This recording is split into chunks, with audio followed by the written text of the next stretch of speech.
And right now, I'd like to welcome back to Muscle Sport TV my good buddy, all the way from Germany, Deniz from Deniz World of Bodybuilding. What's going on, pal? I'm doing awesome. Of course, because of the whole COVID-19 issue, it's kind of, not as it used to be because of the whole quarantine issue. But I think we definitely have some interesting topics to talk about today, especially the guys, who are chilling at their homes. I think they want to hear something from us. They want to be entertained, hear something positive, maybe even. And I would say it's great to talk to you again after all those months. And I think it was even, is it more than a year we talked the last time? Maybe. I don't know. It's probably been, good 8 to 10 months. I don't think it's Yeah. been a year, but it's been quite a gap in between. So it's good to get rolling again, and good timing because there is stuff going on in the bodybuilding world. One good and one not so good, and we're gonna Yeah. touch base on that. I think the biggest thing that, and I was very, very happy and pleasantly surprised. Obviously, this is all contingent on things being back or semi back to normal in December, was the rescheduling and the moving of Olympia weekend to this from September to December, and Yeah. from the Orleans to Planet Hollywood, which is located on the infamous slash famous Las Vegas Strip, depending on how much money you lost, playing cards or whatever there. So, what is your opinion as a guy that covers the sport Yeah. of this? Obviously, the date, we know it's necessary, but we'll talk a little bit about that. But what do you think about the news just about the Olympia being changed, date and location wise? Yeah. I think it's great news, both that the date is changed and also that the location is changed. I think they needed to change something. Even if we wouldn't have that COVID issue, I think they needed to change something. It's more near to the strip, I think, or it's directly at the strip, so it probably gets more attention generally. It's more in the middle of the center, and I think what I said is that the bodybuilding world and the Mr. Olympia, it's the Super Bowl of bodybuilding, but it's still small enough that they could still do a Mr. Olympia in 2020. For example, in Europe or in soccer, the World Championship, it won't happen this year. Mm-hmm. So they are so huge, those events, that they couldn't just say, okay, we do it in December. So the Mr. Olympia is still small enough that they can just put it behind 3 months and still do it in 2020, because it would be the first Olympia, the first year where we wouldn't have an Olympia since they started the Olympia. So I think it's good, and the athletes, they can qualify till I think October the 18th. What do you think? Do you think the athletes have enough time to prep actually for the O? Because you have to think about the athletes who are not qualified yet. Do you think there is enough time for them to still do their best to have that I lineup mean, there? it's going to be tough, obviously, and this is all obviously, with the glass half full, that there are going to be an X amount of shows. I know they're trying to squeeze a lot of them in before that, and it's obvious that and the new owner, Jake Wood, which is a part of this, but a completely different topic, but also fantastic news that Jake Wood and Dan Solomon, who is fantastic at what he does, are the guys that put this plan together, obviously, and moving it. They pushed it as far as they could before the holiday week, because that would have been a disaster. Nobody would have been able to attend during that. So they did it up until like pretty much the 11th hour of the year before the holiday week. They're going to try to squeeze an X amount of pro shows in so people can qualify. They may have to do something of like the way the Arnold is, that invitation type of thing. I think they might have to, depending on how many shows. If the shows that they consider the ones that are going to be enough to qualify for the Olympia are at stake, or maybe make the point system a little different, because you're not going to be able to accumulate as many points with less opportunities. They may have to go to an invite type of thing, which isn't bad anyway. I mean, you're still going to get the top of the top going there. So as far as prep goes, I don't know. These guys, to me, if once they get into their mode, they're going to have time to prep. And just because guys like you and I can't go to a gym, these guys have access to gyms. We all fucking know that. And good for them. They should. if regardless if they own it, if they have a gym in their house type of thing, or if they have a key to the gym that nobody else does, and there's only a few pros in there, that's fine. I'm glad because I want to see the best of the best on stage in December. So I think they will be able to prep. My main concern is, will the shows prior to that be able to go on and off as planned? And let's see if how many people are going to be able to be on stage at the Olympia, and how will they get to that number? Is kind of the the question right now. Yeah, I think the same way. I think, like you said, guys like Dexter Jackson, Hadi Chupin, Brandon Curry, William Bonac, Ruli Winkler, they are already qualified. So I think even if nobody else would qualify, we still could have somewhat a decent show.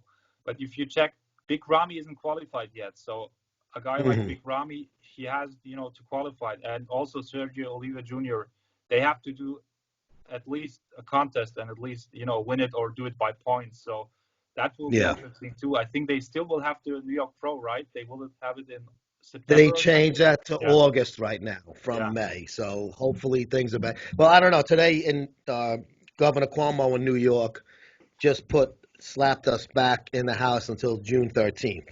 So they just upped it another month. The stay-at-home order, which like you said, it's we talking off camera. We're not locked in our houses, but places are closed. You have to wear a mask. Only certain places are open. So at least for New York pros purposes, by August, I mean it's still a ways away. Let's hope that I think Weinberger. I think they felt that was the right time. That if they did it July, it might have been a little shaky on getting it off. So I'm glad they did do it in August, and they probably did so, knowing they're going to have to get some other main shows in between. I mean, all of this was planned out. I mean, I'm sure the promoters sat with Jake Wood on the conference call and said, how are we going to do this? And they kind of figured it out. And the New York Pro was the first one to actually announce a date. I think it's August 8th in White Plains. So let's hope we can get as many of those shows. Let's hope August is in there. It's going to suck if there's no fans there. I mean, it's just not going to be the same. But, I mean, just like I'm hoping baseball comes back, even with no fans, I'd be, happy to see bodybuilding back, even if it's no spectators involved. Let's say I just looked at, it's the Zappos Theater, and they have 7,000 seats. Do you think, having the conditions right now, that let's say, there will be fans, do you think they will sell out or will have problems with that? I think under normal circumstances, I think it would do pretty good. Okay. I don't know if they're going to be allowed to have 7,000 fans in there. They may have to do where there's, like I know in South Korea, they opened up baseball stadiums to fans, but they have to have a certain amount of empty seats in between each fan. So looking at that formula is the only one to go by right now because nothing else has been opened with fans allowed in there. I know in Taiwan, they have no fans at all at their professional baseball league games. So I don't know if they're going to have by December everything open. Let's say they do, though, just for the conversation. I think because the Olympia was sold and there seems to be a little, I mean, this obviously COVID came at a wrong time for the Olympia people and Jake and Dan, but I think there's enough of people feeling that finally maybe somebody is going to do it better. Because I really wasn't a big fan of the way AMI ran things. Yeah. I think they sucked in plain English. I thought David Pecker was in way over his head, didn't know shit about it, and tried to put his nose into and be the new Joe Weider. Obviously, that didn't work. Not many people were happy with a lot of the stuff. I mean, I've been at the Olympia every year since 2008. The Orleans it was nice, but it was a lot different than it was when the Weiders owned the Olympia fully. So I think enough people are happy about it. Plus, if there is finally we're allowed to travel again, I think that's going to help that arena fill up 7,000 seats. So if under conditions the way they could be, I do think they're going to have a pretty good crowd, if not completely sold out. So do you actually know Jake Wood? Did you ever meet him? I've met him and interviewed him a few times. I don't know him, like my buddy, Jake Wood. I know Dan Solomon. We're friends. We work together at MD. We did some side projects together. I actually just texted him a few days ago talking about this. I'm real happy for him that he got a really great spot.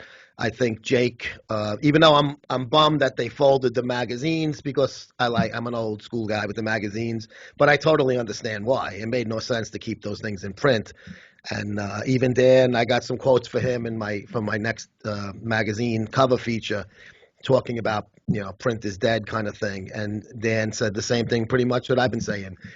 We love print, but we got to move ahead with the times, even though, I'm keeping my small print going. These guys obviously had a big print run and a big presence on the newsstands, and they're not going to be doing it anymore, which makes sense for their business plan. But I just think people are excited again. I think this breathed a little new life into something that was getting kind of stale.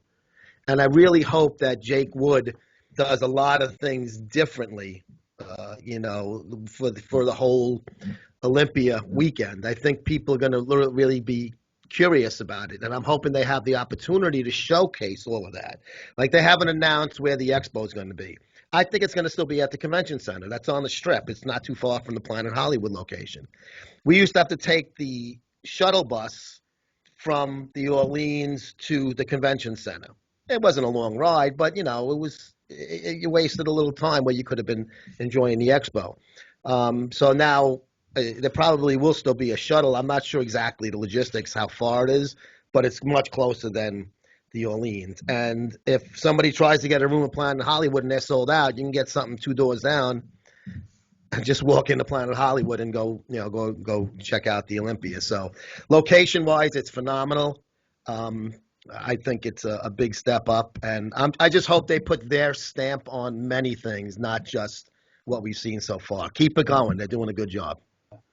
What I also do hope is people, they tend to focus on the, let's say, 7,000 guys being there, but actually the total number of people watching the show, let's just say it's 100,000. So 93,000 are from the live stream, from the webcast. So like over 90%, they watch it online. So what I want to say is that a couple of years prior, I think it was through iHerb or something, and the webcast, the live stream, it totally sucked. You couldn't see a fluent live stream. You didn't have a good quality.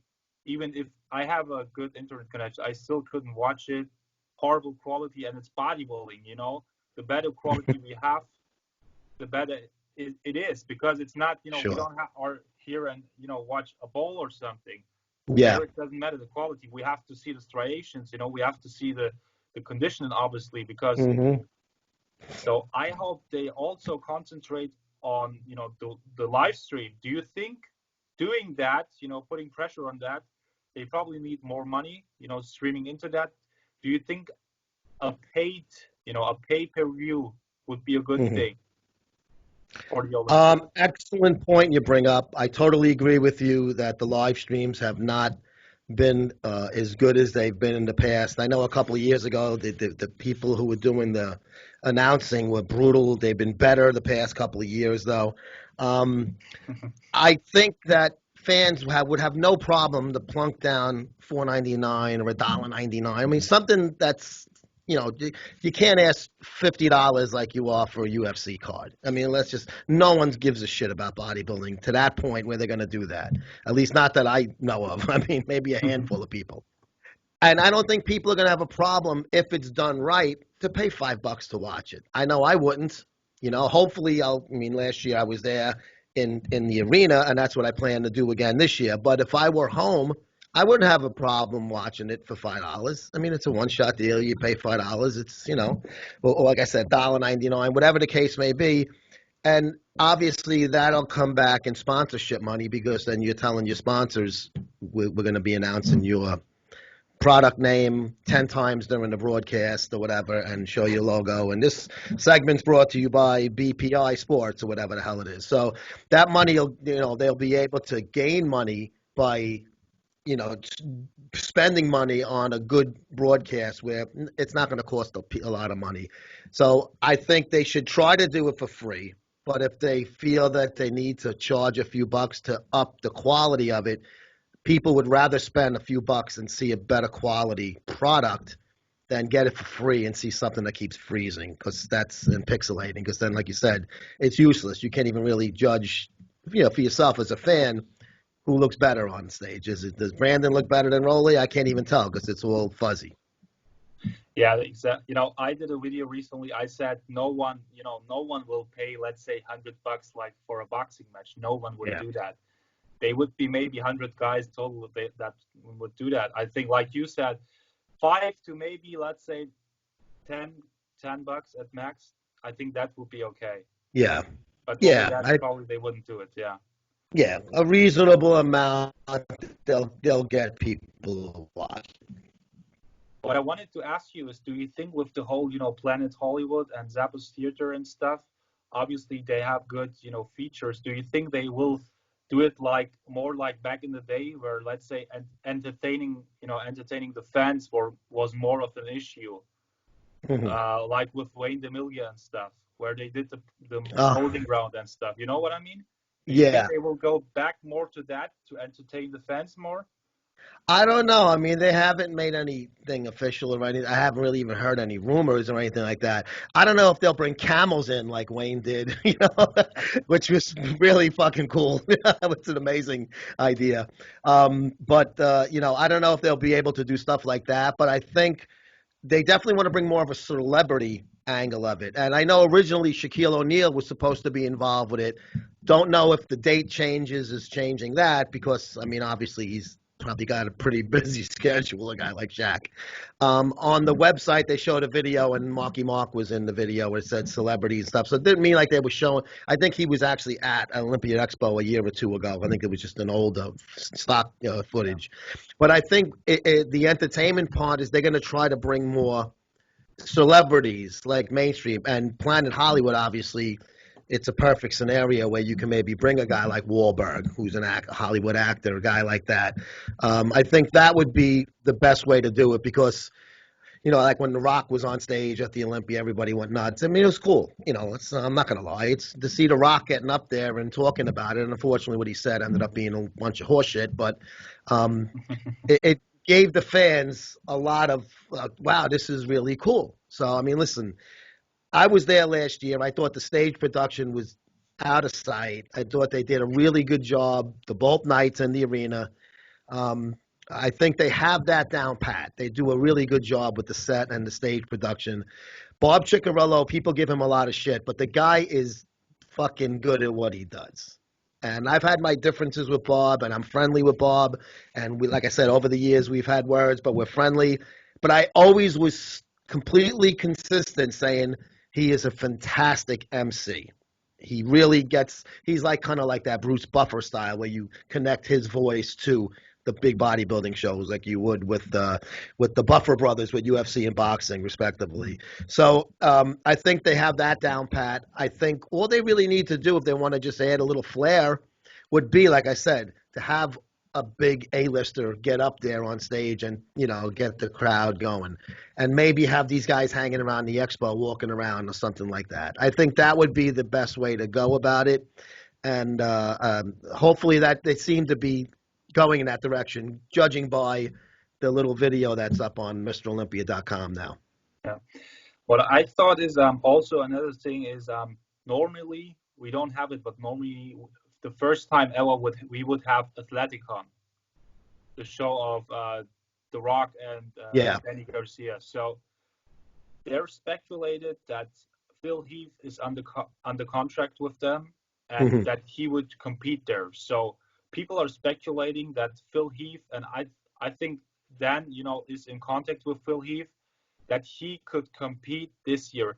Do you generally think that we never will see Phil Heath again, or do you think there is a slight possibility, just judging on, your opinion on Phil Heath and his attitude? Okay. It's kind of a two-part answer. Even before this coronavirus, I had said that I don't think Athleticon was going to happen. I think The Rock's, I don't think he's lies. I think his intentions are well. Um, I've actually spoke to Danny Garcia on the phone when I was trying to get The Rock for a cover for when I worked at MD. So I know that they're really good at what they do, but they really haven't done I mean, this was, like I said, before the coronavirus, so it changes things afterwards. They really waited a long time before they even announced the arena it was going to be held at in Orlando. I mean, it was like, yeah, we're going to do this great big bodybuilding show. It's going to be better than anything. And Dexter Jackson was saying he was going to be on it because they were on Mike Rashid's podcast, and Phil Heath was going to be there. And then Phil Heath said he's not going to be there. Then Dexter said the Olympia was going to be his last show, and he was only going to do the Olympia. So it was almost like, wait, everybody's talking about this Rock show, and all of a sudden it's just like, it seems like the ground's crumbling before it even got the cement dried. So I think once the COVID thing hit, I don't think they're going to be able to do. I don't know. I know George is loosening up a little bit of the restrictions, but who knows by October if it's going to be. And then as far as Phil Heath goes, I really think he's going to want to do one more show. And I don't know if it's going to be that one, if that one goes off, or he waits for another year if he's even still wants to. I don't know if he's going to do the Olympia, but I think he'd be foolish if he didn't because it's wide open. Let's be honest. Brandon Curry looked great. Sean Roden looked great 2 years ago, but neither one of them are slam dunks to win again. Neither one of them. It's wide open. There is no dynasty right now going on in the heavyweight, the regular bodybuilding division, open bodybuilding. Phil Heath could easily come in at his best and win. But I got to remember, we're talking about bodybuilding now. Phil Heath pissed off a lot of people in the higher ups of the federation. His Generation Iron videos after the Olympia, where he really talked a lot of shit about the judging and how they did, that doesn't go away. That's going to be remembered for a long time by those folks. And I think he fucked himself out of a possible championship again because he felt he was wrong that night, which I think Sean Roden beat him. I mean, that's just my personal opinion. Do I think Phil Heath, if he won, would it have been like, how the hell did they do that? No, it was tight. Plus, he was the champion, and he was going for the record. So I could see where his bitterness, but the bad thing that happened was the day after the show, he really wasn't bad-mouthing when they had the, I guess, what is that, seminars and stuff like that. It was like a week or so later where he sat down with Vlad in some airport somewhere, and he just tore them to shreds. So it's like he had time to cool off and get his shit together, and then he won out. So I think he's going to hurt himself by doing that. I honestly, I don't like Phil Heath. I think he's cocky and stuff like that, but he's a phenomenal bodybuilder. I mean, can't take that away from him. Phenomenal bodybuilder. So, of course, as a journalist covering this sport, I would like to see the best guys on stage, and he's obviously one of the best. And he's never out of shape. Yeah, his gut, we know that. He did have the hernia issue, so I'm sure it didn't help. It was a lot of other factors involved, and they're all obvious because all of these guys have that issue. But I think Phil Heath was a really good champion, and he deserved each and every one of those Mr. Olympias that he got. I don't think he was given one at all where he should have lost. A lot of people, I think it was, I don't know, was it 2012? They thought Kai was better. I still thought Heath was better that night. I thought Kai was just like maybe lost by a nose if it was a horse race. But Phil Heath is one of the best bodybuilders of all time, obviously because of his record. So it would kind of suck for him to go out in the way he did. But he did have some injuries. He got some surgeries after that 2018. So if he doesn't get back on stage, it wouldn't be a shock. He's getting older. It's tough to come back when you miss a lot of time. But I do hope he comes back. And it would be cool to see him on the Olympia stage again because that's where he belongs. Yeah, exactly. I think, obviously they will always think about Phil Heath in his prime. So he definitely, I think for Phil, he knows that he has to look his best to be up there again. I think if he's like, okay, I don't have any potential left to look my best or even better than that, then I won't do it. But I would love to see him there because I think Phil Heath really, he could set a record with, let's say, 9 Olympias. I think he had the potential to do that. But I think that one loss that really, I think I have to say, my opinion, I don't think that he is strong in his in his head, in his mind. He Yeah. couldn't take that loss. I mean, for example, Jay Cutler, when he lost in '08, he didn't whine about it. He didn't cry Came about back it. and He won didn't, two more. yeah, exact thing. But Phil Heath, he isn't strong like that, in his mind. They Yeah. all, speaking about, the mind and, let's say, inferiority complexes and stuff. Maybe we could talk about the other topic we have Sure. today. Luke Sandoe, when the Hmm. information came out the first, I really waited on announcing it because I thought that they were just doing BS. I thought that probably he's alive and people just talk crap because they do it all the time. Yeah. But then it came out that he's passed away. People, of course, said, okay, it's probably heart attack or something. But Hmm. then it came out it was because of depression. Um, First, what's your Yeah. 2 cents about that issue, and then we will talk about maybe depression, inferiority complexes, and stuff like this generally in bodybuilding. Yeah. Well, obviously, it was sad news. I had one interaction with Luke Sandow last year at the Olympia. After the show, we were hanging out at the bar drinking like we always do. And he and his wife was there. And I was actually on Instagram Live at the time. And I had the phone on the stand. And I said, "Hey, Luke, what's up?" And I forget, he did fairly well in the Olympia. I forget if he was 10th or 11th or somewhere in that area. But he did, for a young guy, I think it was his first rodeo in Vegas. He did well. And he looks great. He has a phenomenal physique, right? So I was like, "Hey, Luke, what's up?" Blah, blah, blah. And, you're on Instagram Live. So he's like, "Hey, what's up, guy?" He was cool. He was, like I said, he was a friendly guy. He was nice. The show was over. He was ordering a drink, enjoying a drink with his wife, and he seemed like, just like a regular guy. So, I mean, who knows what was going on? It was. I mean, has it actually been confirmed it was suicide? That's what everybody's pointing towards, but I haven't read any confirmation, like from the police department or whatever authorities in wherever he resides. I don't even know what state he lives in. Have you heard anything definitive on that?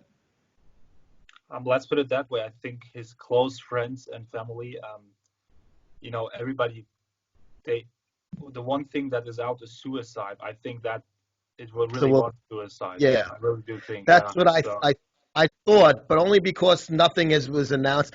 And he's yeah. a pro bodybuilder, and you would even get a little snippet on a local news thing that maybe somebody would have reposted on Twitter or something, or on Instagram, just saying R.I.P. or whatever. But like I said, it's all the people that are close to him are saying that, so we're gonna go with that as factual at this time.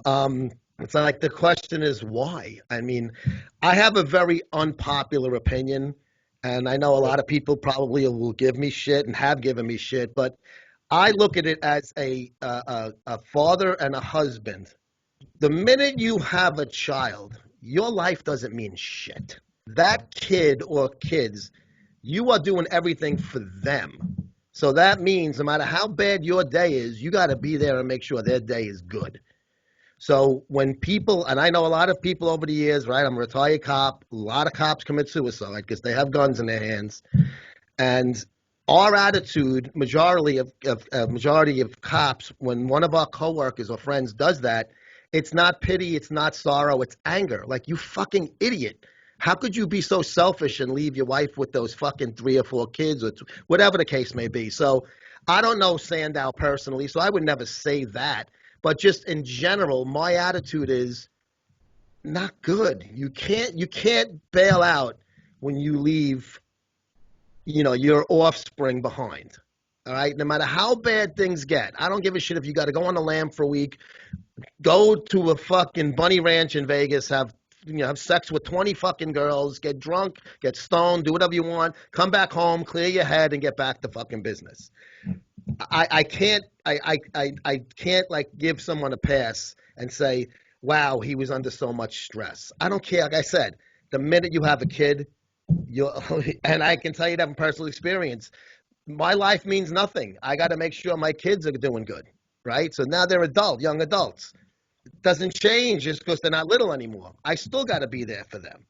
So I have a very kind of a harsh, crass opinion on suicide, and I think it's not like he had he was dying of cancer and he was suffering or something like that. That's a little different. I'm talking about just a person that does it just because they don't want to live anymore. And I know that's not the popular opinion, but that's my opinion. Right or wrong, it doesn't matter. It's my opinion. If I'm wrong, I'm wrong to myself only.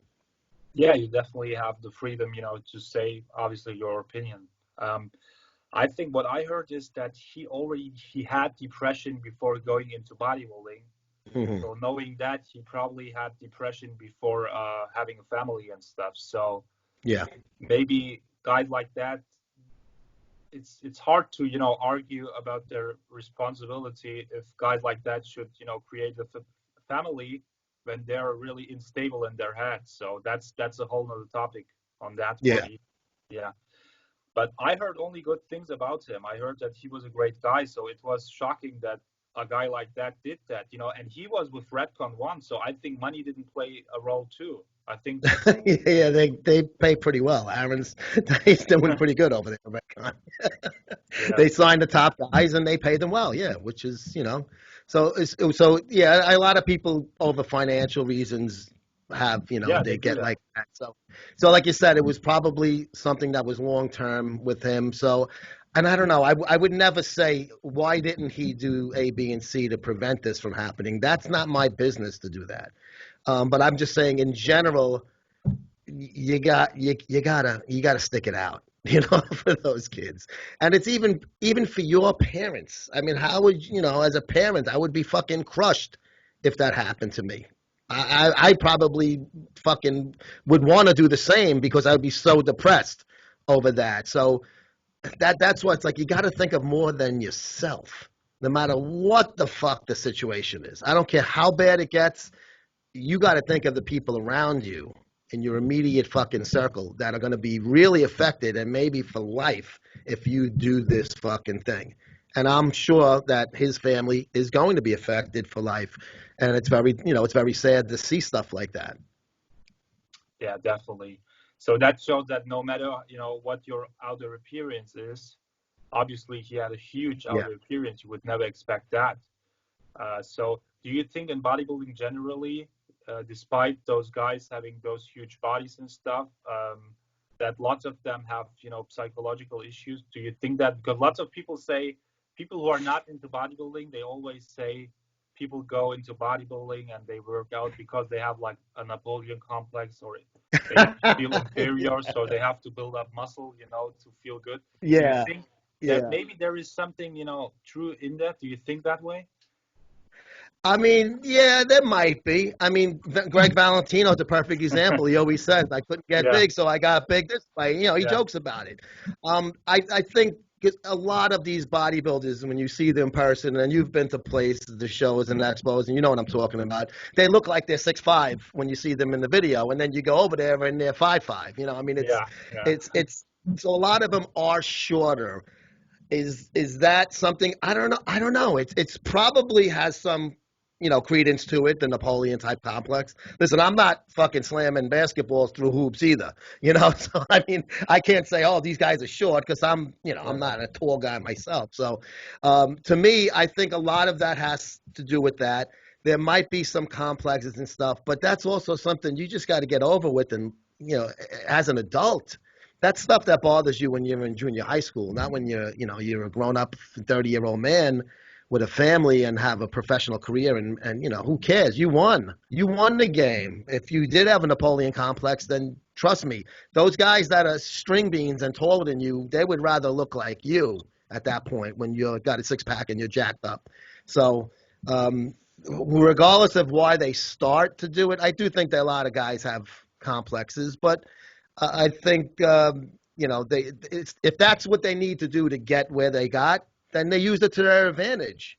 It almost helped them in a way, that type of mentality. Then, so if they can keep it in a positive realm, then it's good.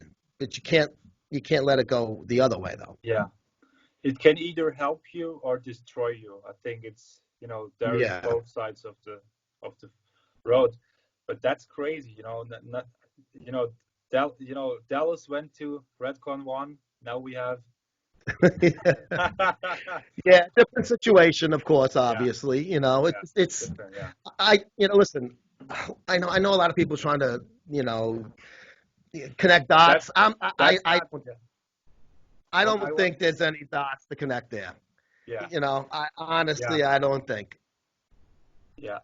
What I wanted to say with that is, a guy like Dallas, he wanted to have a huge rocket start into bodybuilding. So what I want to Yeah. tell you is maybe because those guys, they are pushing too hard, and you see that on their physiques. They are getting extremely huge in a short time. They don't have any muscle maturity. Dallas may cover he didn't have muscle maturity. So I Yeah. think another problem is that those guys, they want to get, from bottom to top in a very, very unrealistic time. I think, Hmm. also, like I said, Dallas and stuff. Imagine Ronnie Coleman when he did his first Olympias, he was that last.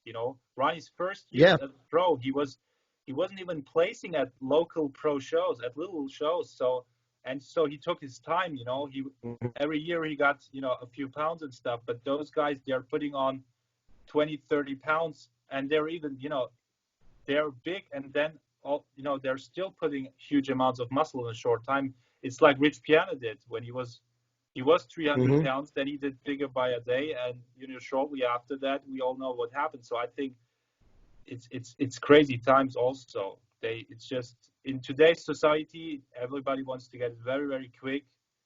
They don't remember the guys so often, so you're in one year and the other year you're forgotten and stuff. So I think Hmm. that maybe plays a role, of course, into the complexes, into the mind game and everything. That the whole mix probably was an issue for him and other guys too. Yeah. And it's always the "it'll never happen to me" attitude. And we're all guilty of that. I'm talking, it doesn't have nothing to do with bodybuilding and steroids and stuff. Just anything. Even this COVID-19. I'm not going to get it. What do I care? Fuck this mask shit. We all feel infallible. I mean, of course, we don't feel like that we're going to get it. So bodybuilders in that nature are no exception to that rule. So guys, oh, I'm just using a little insulin. I'm just using a little growth. I'm just, using, a little of this, a little of that. And then next thing you know, they're using a hell of a lot of all of it. They're eating a lot. They're putting their bodies and their hearts under big strain because the heart can't handle the size of those organs all growing so big and the whole body itself. So it breaks down. It's just normal medical fucking science, really, if you look at it. They can't handle all of that weight, and still pump blood, and it thickens your blood. It makes it really difficult for the heart, and it's under a lot of stress, and that's how a lot of guys end up getting sick and or dying. Unfortunately, Dallas case, he was 26, he was a Yeah, kid, and he passed away. John Meadows just had a heart scare. He's been bodybuilding forever. He looks fantastic. It was something with the heart also. I think I read something his wife posted where he had like and it was something with the blood thickening, and it was a clot or something like that. I could tell you from personal experience. I got a pre-surgical testing blood test done in. This was before I had my deviated septum surgery, so it's like going on 2 years. And at the time, I was using Test, Deca, and D-bol. Not crazy amounts, 2 shots a week each, and then one a day of D-bol. Not exactly low, but a little much for my size and age. My blood test came back, and the doctor who was doing he was a specialist doctor. He almost had a fucking heart attack when he saw my hemoglobin count. It was like 19, where it's supposed to be 16 at its highest, and that means that your blood's like sludge, basically. So he was freaking out, and I'm trying to tell him, "Don't worry, I know what it is." I ended up going to a hematologist. I had to go cold turkey off everything. They drained me. Like, I gave a pint of blood like every 3 days until my blood got back to normal. And then it went down to like 16 and 15 point something. And then when I went back on after the surgery, I went back on the juice. I just did TRT dosages, 1 shot a week of test. I got rid of all my other shit, Tren, Deca, fucking, and what I was using. No, I wasn't using Deca. I was using equipoise, boldenone, which thickened. That's known to be a blood thickener. So I was being an asshole, not paying attention, not getting a blood test because I had the "it can't happen to me" attitude, like I just said. So now I know better because I know that my body's prone to getting thick blood if I use those type of substances. So if I'm using, 1 or 2 shots a week of these things, imagine what these guys are using. They're using a heck of a lot more, and they're putting insulin, which is a death sentence if you don't know what you're doing using it wise, and growth in their system, and all sorts of trend and shit like that, which really tears the shit out of you. So they don't pay attention to that, just like I said, because it's the natural feeling. I'm going to be fucking Superman. I'm going to live forever. Nothing's ever going to happen to me. It's scary when it happens to you. And I'm telling you, when you got to go off cold turkey, it really sucks. Yeah. It was a tough, 3 or so months with nothing. I felt my age for once. And those guys they are 300 plus pounds. So imagine what they feel like and what their blood is like. Yeah. And once Greg said, he talked about the same thing. He said a 300-pound fat guy is healthier than a 300 bodybuilder. And he's probably right. He's definitely probably right. Yeah. Because the blood supply the body has to have to just be alive is extreme. It's not, the body is not built for that. Body is not built for taking 10 IUs of GH or something, and insulin, and grams of test, and you know it. So it's crazy the amounts. Yeah. And I don't think, and Greg's said this before, and I think this is where I got it from. The body can only handle so much test. You're really overdoing it at that point. Like, he even jokes, I would do a whole bottle in a day, he said, before he got in trouble, right? He got arrested back in, 2001. He's like, and why? You can only, the body's only going to use so much, and then the rest is just going to be wasted almost. But he goes, that's what we all think, better is more. Then more is better, excuse me. I'm going to use a whole bottle, so I'm going to get 3 times the size in my fucking bicep than I would if I just did a CC in it. So, I mean, it's the attitude, and unfortunately, sometimes it comes back to bite guys. Who knows? If Greg, he even said it, maybe getting arrested saved his life. Yeah. Because he wasn't using all of this crazy amounts of juice that he had laying around. So in a weird way, it might have been a break for him, even though at the time it looked like the end of the world. Yeah, and especially Greg, he looked so extreme. He looked like he would explode in a minute. So I think he was so much on gas that, that probably rescued him. That probably helped him, and he got in all those shows and stuff. And he still had a great career in bodybuilding, with all the MD Rambling Freak and at your shows. And so probably it was, it had a good side in it, but maybe they need, experienced guys who they listen to, who are, putting their dosages more down, and, they are thinking about the long term. But who knows? I think probably, mostly the young guys are victims of those issues because they want to be on top as fast as possible. Yeah. And you almost hope that these young guys, and I'm not talking about the pros because they have access to the better stuff, but I'm talking about the regular gym rat guy. You almost hope that he's getting bad shit when he buys all of this stuff and he's pumping it into him. Because if it is real, it's going to come back and bite him. So you almost hope he's getting burnt when he's buying you. Because they think that this GH, I got this GH for $300. And it's like, dude, trust me. If you didn't pay $1,000 or more, it's fake. Don't even bother with it. Yeah, it's a disc of fucking it's an inert ingredients little disc that you're gonna fucking put the water in and shoot into your belly, and it's gonna do nothing because it's not real. So yeah, and they're buying stuff from the darknet, and they buy it for cheap amounts of money. So, and obviously if you really are rational about this and do a little research, you already know that it can only be fake. So yeah. Sometimes, you could, switch on your head and stuff. So, yeah. But those guys need to also, you got to remember, when you're using a lot of stuff, you do have to cycle off. See, my problem was I thought I wasn't using a lot. Oh, I don't need to cycle off. Because I was trying to use it as TRT, but I would put a little extra on top, a little mustard on the sandwich, right? Just being a dick, because I was stupid, right? And even my wife kept telling me, you don't know what the fuck you're doing. You're going to fuck yourself up. And then when it happened, she goes, I said, I know. You told me so. I know. I get it. So I've been a good fucking, patient since then, if you will. It hasn't. My numbers have been good because I'm being responsible and I'm getting blood tests and I'm monitoring and doing what I'm supposed to do. But it's really you gotta look at it. If you want to live a long time, you don't need to take tests that much when you're that young. You really need it when you're old like me. And if you start taking it when you're young, it's not going to have the same effect on you when you really need it when you're older. So, I mean, I don't know. That's what I try. I took like 20 something years off between cycles when I started up again at 40. So I didn't need it. I didn't take it, Yeah, but I think you always have to, it's differently private, because privately you don't have to take it for your personal issues and stuff. But those pro guys, they need to have, they need to take something. You can't be at the Olympia being natural, So that's another thing. And those gym rats, I think they just want to be buff and stuff. So their reason behind it is different. It's not professionally. They want to look good at the beach, at the mall. Of course. They want to be, Mr. Mall, like Greg says, he's Mr. Mall. They look good in the club and stuff, and there are lots of them. Yeah. So, but that's the majority of guys. They go on these great cycles, so when they go to the Arnold Expo, they can walk around with a fucking tank top on and look big. Yeah.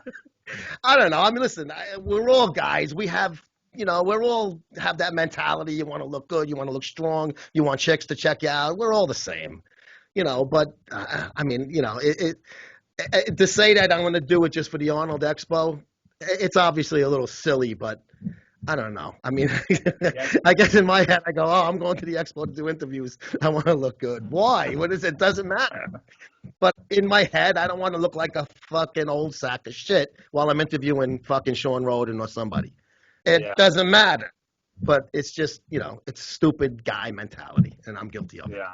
Yeah. Yeah, so to each his own. And, as long as you're responsible for your own and you're not harming other people with it, because some guys, they take trend and they're turning nuts, they're they're getting, freaks, so as long as they don't have that and stuff, that it's their thing, that's their business, Yeah, exactly. They're responsible if they're not. So right, I think those was the topic. The third topic, that was very spontaneously. We didn't, plan it. That's the best way to do it, bro. Yeah. We always do it like that. We go off because something comes up and we like it, and one of us takes it in that road. That's cool. But give out your YouTube and your social media, whatever you want to plug. Go ahead, bro. Yeah. So my social media in general, both YouTube and Instagram, it's Deniz WORLDOFBB. Obviously, BB is for bodybuilding. But I think you can, you can put the link up or something, or my name, so people will read it off. So they can subscribe to my YouTube channel. I'm reporting about all the bodybuilding issues, all the cult, all the scene, as you do too. And obviously on Instagram, I want to be more active, interact with guys and do more stuff online. So I hope you check me out. I hope you enjoyed our interview, our three, I think, very, very recent news and topics and information. So I really enjoyed it, Joe. I always enjoy talking to you, Deniz. We go back a few years, and I'm glad that we did connect, and we get to do these shows together once in a while. And it's always it's a great show, and you're very knowledgeable. You cover the sport closer than I do. I mean, I don't really cover the competition end. I cover a lot of the other wackier aspects of the sport. But it's good to have somebody that says things that are accurate, because sometimes you surprise me, because I'm like, oh, I didn't hear that. So keep up the good work, whatever you're doing. There he is, Deniz WORLDOFBB, right here on YouTube and Instagram.